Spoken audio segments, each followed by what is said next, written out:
It's watching an extremist socialist. America will never go socialist. This socialist/communist.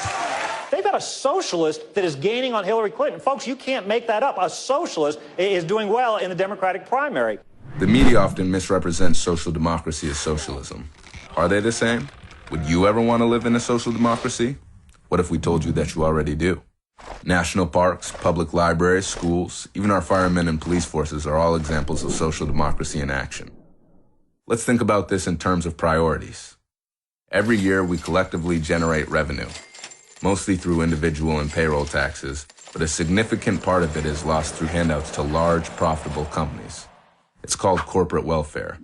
The average American household pays over $3,200 a year in handouts to big business, while they cut wages and double their profits. All this while students rack up debt, infrastructure crumbles, workers struggle to make a living wage, and we are told Social Security is too expensive. So why don't our elected officials put we, the people, first? Because of a corrupt political system where big money buys elections.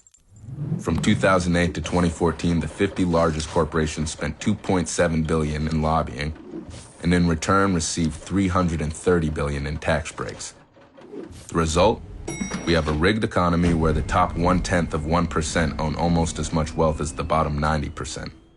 Martin Luther King Jr. called it socialism for the rich, rugged individualism for the poor. So while we bicker, the rich keep getting richer, and the average American sees income going down. Now, let's imagine a different set of priorities, where big money doesn't influence politics. Healthcare is a right of all citizens, and every kid can go to college no matter their financial standing. Sound too good to be true? Fact is, our allies all around the world are already doing that. It doesn't have to be this way.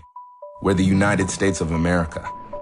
After the Second World War, we asked corporations to pay their fair share, took care of our veterans, helped rebuild Europe, had tuition-free public colleges, passed the Civil Rights Act, took action to conserve our environment, and put a man on the moon, all while creating the world's strongest middle class.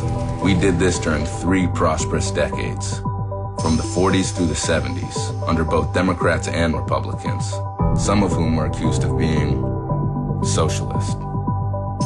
As you can tell, we already have a great tradition of social democracy. It all comes down to priorities. Brothers and sisters, if this country is going to survive in any moral sense, in any sustainable economic sense, we are going to change our national priorities.